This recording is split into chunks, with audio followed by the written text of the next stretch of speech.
Welcome back to the channel. Today I want to talk about a few Starfield reviews and speak briefly about what I've seen for the opening of Starfield. Now there's not going to be any footage or anything like that, and it's not really technically a spoiler, but I wanted to just talk about like how long it takes to get into the game beyond character creation potentially. So hit the like button, subscribe, all that stuff if you wish to. Now I've read a few reviews, kind of put everything together, what people are saying.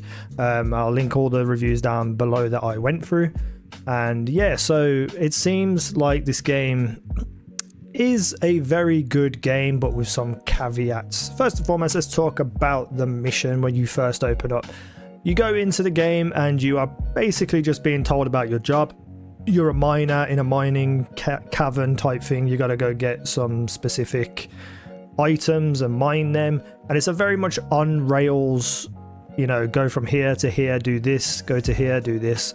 I won't say what happens after that, but it's eventually after about 15 minutes of a very kind of like walk in a straight line, meet some people quest, you get to the character creation. So the opening bit where you're learning about, you know, the initial part of the game isn't very long at all, and it just looks like a way to introduce you to characters and like the world. Even though you're inside a cave, like you get to see the graphics and how good it looks, which in my opinion it does look pretty damn good.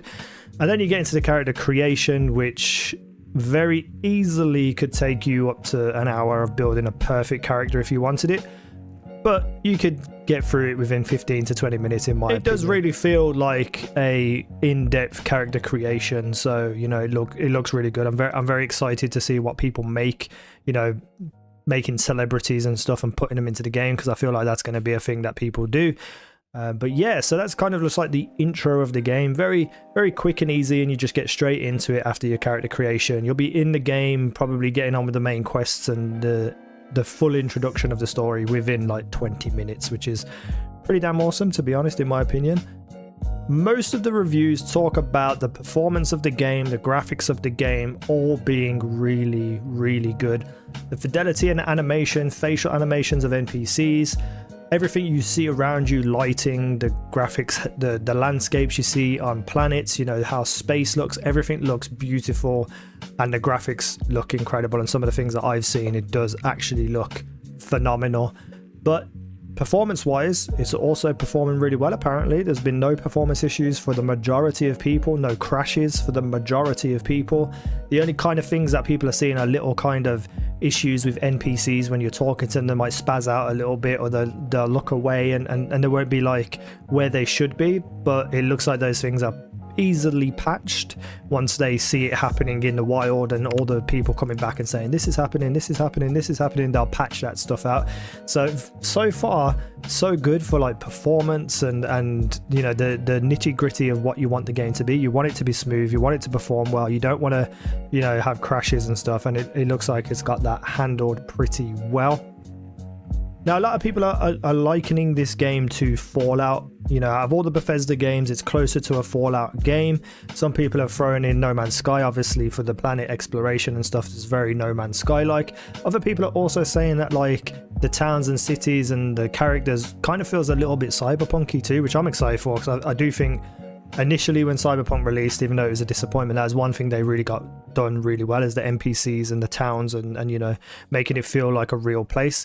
So I feel like they've got the best of all worlds that they're putting into their games, which I'm very excited for, because I think the cities and the side quests and stuff are going to carry you through this game for the most part. So side quests as well, they're not too long, not too short, and apparently you are well rewarded as well, so they're worth doing, they're worth investing time into, which is a great addition to the game, because sometimes side missions just feel so awful and slow and horrible, and you get the bare minimum reward. So it feels like they've really thought about side quests and the extended universe around the main quest line. So it's going to be a game you'll get lost in my opinion. It's going to be pretty cool in my opinion in that way. So yeah, everything else within the game, you know, a lot of people are saying that it's quite a slog at the start of the game. If you're just going solely for like main quest stuff, it could be 10 to 15 hours of not really understanding what you're doing. It feels like a lot of people are insinuating that there's no hand holding or no like really in-depth tutorials. It's like something you've got to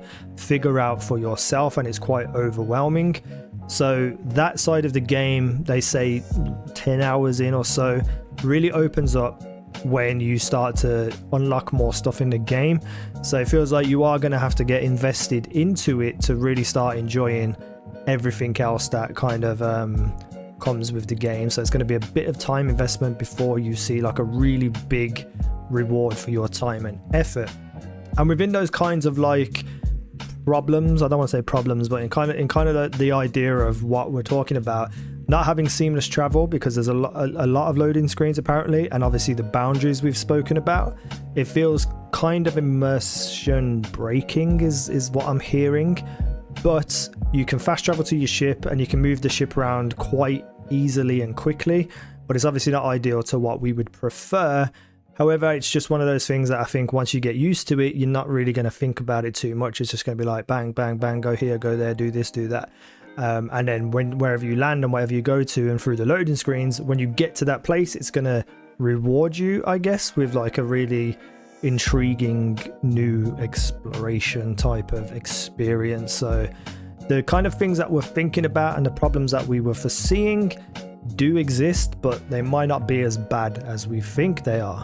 And the last little thing I'll read about that I've read about, is the music isn't anything spectacular, which is a shame because music in games nowadays are like some of the most top tier music you'll ever hear ever.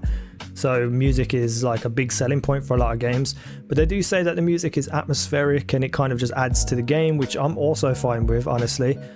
But yeah, so from all the reviews I've been reading, the spoiler-free ones, it feels like it's a generally good game and people are happy to play it. You know, it's just going to take a little bit of a time to get in and figure out all the different systems and like building and stuff like that without really being told how to do it or being handheld through it. But once you hit a certain point of the game, apparently it blows up, it opens out, and everyone since then has been really happy with the game. So yeah, that's all I wanted to talk about really, is a little bit of the opening part of the game and some of the reviews that I've been reading. I'm still excited. I've still got hope for the game. I've pulled back my expectations a little bit from what I wanted it to be with all my previous videos and talking about the game. But the things I've seen so far, because some creators have early access and are playing it right now, the game looks fine. It looks good, you know, and I'm just very excited to see what happens when this game apparently opens up. So let me know what you're thinking down below in the comments section. All of that good stuff. Thank you for watching. I've been easynow. You guys have been awesome.